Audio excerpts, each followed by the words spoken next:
వేడుకలపై పోలీసులు పలు ఆంక్షలు విధించారు. వివిధ శాఖల అధికారులతో హైదరాబాద్ సిపి శ్రీనివాస్ రెడ్డి సమీక్ష నిర్వహించారు. న్యూ ఇయర్ ఈవెంట్ నిర్వాహకులకు క్లియర్గా ఆదేశాలు జారీ చేశారు.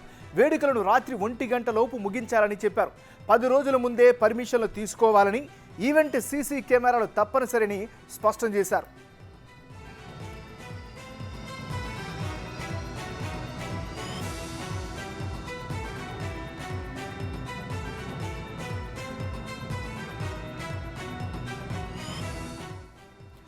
న్యూ ఇయర్ వేడుకలపై పోలీసులు పలు ఆంక్షలు విధించారు. వివిధ శాఖల అధికారులతో హైదరాబాద్ సిపి శ్రీనివాస్ రెడ్డి సమీక్ష నిర్వహించారు. న్యూ ఇయర్ ఈవెంట్ నిర్వాహకులకు క్లియర్గా ఆదేశాలు ఇచ్చారు. వేడుకలను రాత్రి 1 గంట లోపు ముగించాలని చెప్పారు. 10 రోజుల ముందే పర్మిషన్లు తీసుకోవాలని, ఈవెంట్ సీసీ కెమెరాలు తప్పనిసరి అని స్పష్టం చేశారు.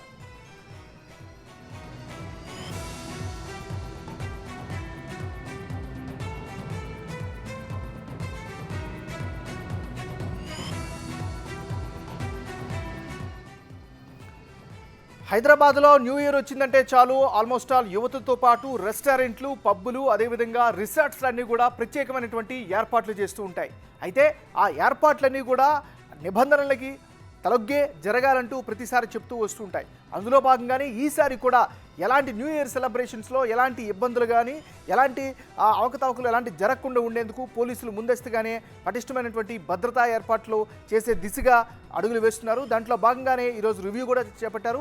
సో న్యూ ఇయర్ వేడుకలకు సంబంధించినటువంటి వరకు పోలీసులు అయితే పలు ఆంక్షలను అయితే విధించినటువంటి పరిస్థితి కనిపిస్తోంది. వివిధ శాఖల అధికారులతో హైదరాబాద్ సిపి శ్రీనివాస్ రెడ్డి సమీక్ష నిర్వహించారు.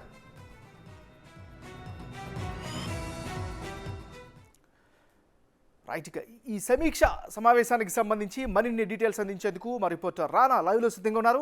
రానా, చెప్పండి, మీ దగ్గర ఉన్న అప్డేట్స్ ఏంటి?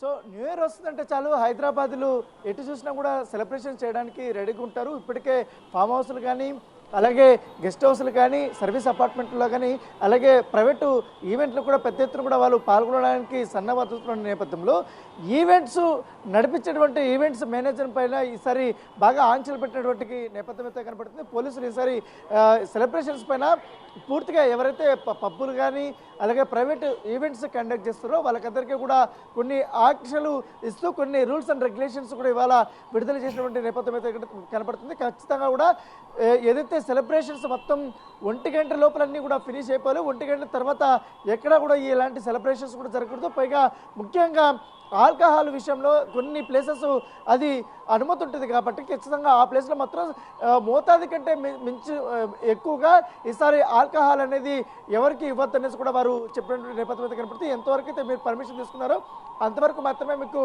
అనుమతి ఉంటూ కూడా వారు చెప్పడం జరిగింది. దాంతోపాటు ఈ ఈవెంట్ నిర్వహిస్తున్నటువంటి ప్లేస్ ఏదైతే ఉందో, ఒకవేళ పబ్ అయినా కానీ, లేకపోతే ప్రైవేట్ ప్లేసెస్ కానీ, గెస్ట్ హౌస్లో కానీ, లేకపోతే ఎక్కువగా నోవోటెల్ కానీ, అలాగే హైటెక్స్లో కానీ పెద్ద పెద్ద ప్లేసెస్లో కూడా ఈ న్యూ ఇయర్ ఈవెంట్స్ జరుగుతాయి. పైగా గచ్చిబౌలిలో కూడా పెద్ద ఎత్తున ఈ ఈవెంట్స్ జరుగుతాయి కాబట్టి, పైగా నగర శివారు ప్రాంతాల్లో కూడా ఖాళీ ప్లేసులు ఎక్కువ ఉంటాయి కాబట్టి అక్కడ కూడా ఎక్కువగా స్కూల్స్ కానీ, కాలేజెస్లో కూడా ఈ ఈవెంట్స్ జరుగుతున్నాయి కాబట్టి అక్కడ ఖచ్చితంగా ఈవెంట్స్ జరిగేటప్పుడు ఎంట్రీ ఇచ్చేటప్పుడు ఒక సీసీ కెమెరా, లోపలంతా ఈవెంట్ జరిగేటప్పుడు అంతా కూడా సీసీ కెమెరా అనేది మస్టర్ షూట్గా కూడా ఏర్పాటు చేయాలని కూడా చెప్పడం జరిగింది. దాంతోపాటు ఈ ఈవెంట్లో సెక్యూరిటీ అనేది కూడా చాలా ఎక్కువగా పెట్టాలని కూడా ఇవాళ నగర సిపి చెప్పినటువంటి నేపథ్యం అయితే కనపడుతుంది. దాంతోపాటు ఈ ఈవెంట్ జరిగేటప్పుడు కానీ నృత్యాలు చేసేటప్పుడు అశ్లీల నృత్యాలు మాత్రం ఎట్టి పరిస్థితుల్లో చేస్తే ఉపేక్షించే ప్రసక్తే లేదనేసి కూడా వారు చెప్తున్నారు. ఎందుకంటే కొంతమంది ఫ్యామిలీ మెంబర్స్ వస్తారు, అలాగే అనేక రకాలమైనటువంటి మనుషులు కూడా వస్తారు కాబట్టి అక్కడ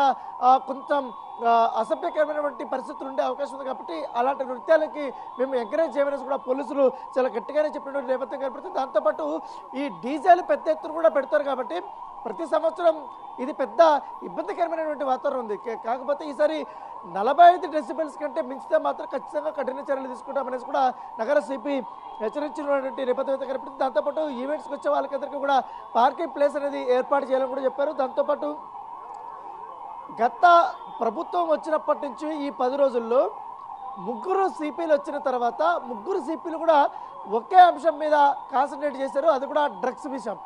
డ్రగ్స్ మూలాలని అన్వేషించే విధంగా మొత్తం క్లీన్ చేసే వ్యవస్థలో ఉన్నారు కాబట్టి ఈ ఈవెంట్స్ వస్తుంది, పైగా గోవా నుంచి కానీ ఇతర ప్రాంతాల నుంచి పెద్ద ఎత్తున కూడా ఈవెంట్ సెలబ్రేషన్స్ కోసం హైదరాబాద్కి డ్రగ్స్ పెట్టారు, పెద్ద ఎత్తున డ్రగ్స్ ఇప్పటికే తరలించారు. కాబట్టి ఒకవేళ కానీ పబ్స్లో కానీ ఇతర ఈవెంట్స్లో కానీ సర్వీస్ అపార్ట్మెంట్స్లో కానీ ఎక్కడైనా డ్రగ్స్ తీసుకుంటున్నారు, డ్రగ్స్ వినియోగం జరుగుతుంది, డ్రగ్స్ అమ్ముతున్నారు అనేది ఇన్ఫర్మేషన్ వచ్చిందంటే మాత్రం వారిపైన కట్టకట్టాలు లెక్కిస్తారు.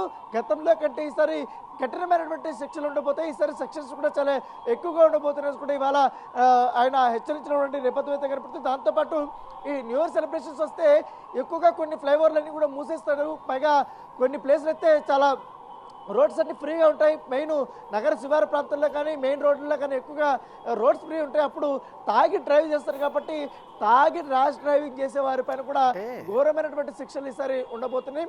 కేవలం ఈ యొక్క బండిని సీజ్ చేయడమే కాకుండా లైసెన్స్ సీజ్ చేయడమే కాకుండా ఈ ఏదైతే రూల్స్ అండ్ రెగ్యులేషన్స్ బుక్లో ఉన్నటువంటి శిక్షలు కాకంటే ఇంకా ఎక్కువగా శిక్షలు ఉండబోతున్నాయని కూడా ఆయన చెప్పినటువంటి నేపథ్యం అయితే కనపడుతుంది. దాంతోపాటు ఈ 10,000 రూపాయలు జరిమానా కూడా ఉండబోతున్నది కూడా ఆయన హెచ్చరించినటువంటి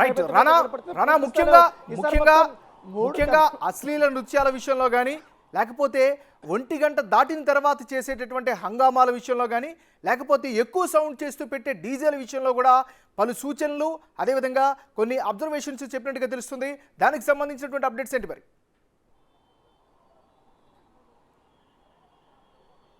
ఖచ్చితంగా వీటిపైన చాలా కాన్సన్ట్రేట్ చేశారు. ఎందుకంటే కొన్ని ప్లేసెస్లో ఏమంటే ఎక్కువగా కమ్యూనిటీకి సంబంధించినటువంటి అపార్ట్మెంట్స్ కానీ లేకపోతే విల్లాస్లో కానీ అక్కడ రెగ్యులర్గా అక్కడ కొన్ని ఈవెంట్స్ జరుగుతుంటాయి.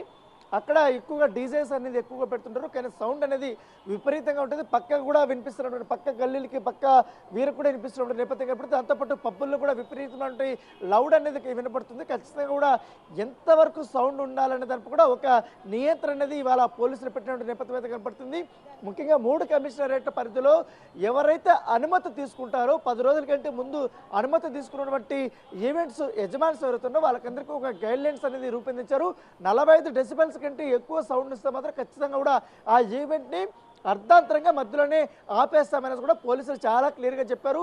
డ్రగ్స్ విషయము ప్రధాన అంశము, అశ్లీల నృత్యాలు అనేది కూడా చాలా ప్రధాన అంశంగా తీసుకున్నారు. ఎందుకంటే గత ఏడాది గచ్చిబౌలిలో కానీ నోవాటెల్ దగ్గర కానీ హైటెక్స్ దగ్గర కానీ అలాగే నగర శివారు ప్రాంతాల్లో ఉన్నటువంటి ఖాళీ ప్లేసెస్ ఉన్నాయి. కొన్ని ఈవెంట్స్ కోసం సపరేట్ ఈవెంట్స్ చేశారు. అక్కడ కొన్ని చోట్ల అశ్లీల నృత్యాలు జరిగాయి. అలాగే మొయినాబాద్ లాంటి గెస్ట్ హౌస్ల్లో ఆ ప్రాంతంలో ఎక్కువగా గెస్ట్ హౌస్లు ఉంటాయి కాబట్టి ఫామ్ హౌస్లు ఉంటాయి కాబట్టి అక్కడ కూడా ఇలాంటి రేవ్ పార్టీలు కానీ అశ్లీల నృత్యాలు కానీ ఎక్కువగా జరిగాయి. కాబట్టి ఈసారి అలాంటివి నిషిద్ధం అనేసి చాలా క్లియర్గా పోలీసులు చెప్పినటువంటి నేపథ్యం. ఎవరైతే ఈవెంట్స్ నిర్వహిస్తున్నారో వాళ్ళందరూ కూడా దీన్ని మస్ట్ అండ్ షూట్గా మీరు గుర్తుపెట్టుకోవాలి. అలాంటి పరిస్థితులు వస్తే మాత్రం పూర్తిగా చాలా కఠినమైనటువంటి నిర్ణయాలు ఉండబోతున్నాయి. కొత్త ప్రభుత్వం వచ్చింది కాబట్టి అనేక గైడ్ లైన్స్ కూడా మారిపోయాయి కాబట్టి వాటిని మీరు దృష్టిలో పెట్టుకోవాలని చెప్పారు. కాకపోతే ఎక్కడ కూడా న్యూ ఇయర్ సెలబ్రేషన్స్ విషయంలో ఎక్కడ కొన్ని మేము అడ్డుకోం, కానీ ఏదైతే ఎంజాయ్మెంట్ చేస్తారో వాటిల్లో కొంతవరకు కూడా మీరు కొన్ని మీరు ఇచ్చేటువంటి సదుపాయాలు ఏవైతే ఉంటాయో ఆ సదుపాయాలు మాత్రం కొన్ని చూసుకోవాలి. మందు ఎక్కువగా ఇవ్వద్దండి, ఎక్కువ స్టాక్ కంటే ముందు ఇవ్వద్దు. అలాగే ఈవెంట్ ఆర్గనైజ్ చేసే వాళ్ళకి ఆ కెపాసిటీ కంటే మించి పాసులు ఎక్కువ ఇవ్వద్దంటూ కూడా పోలీసులు చాలా క్లియర్గా చెప్పారు. ఎందుకంటే కొంతమంది పాసులు కొన్ని ఇస్తారు, తర్వాత దానికంటే డబల్ పాసులు ఇచ్చి లోపలికి అనుమతి ఇచ్చేస్తారు. కొంతమంది అయితే పాసులు కొనుక్కున్న తర్వాత వాళ్ళకి అక్కడ ఫుడ్ దొరకదు, అలాగే వారు ఆల్కహాల్ దొరికినటువంటి పరిస్థితులు. అక్కడ కూడా చాలా వరకు గొడవలు జరిగాయి. లాస్ట్ టైం అయితే తలలు పద్దలు కొట్టుకున్నటువంటి నేపథ్యం కనబడుతుంది. సో అలాంటి ఈసారి జరగకూడదు అనేసి కూడా పోలీసులు చాలా స్ట్రిక్ట్గానే చెప్తున్నటువంటి నేపథ్యం కనబడుతుంది. ఏమన్నారు? Right, thank you Rana updates అందించినందుకు.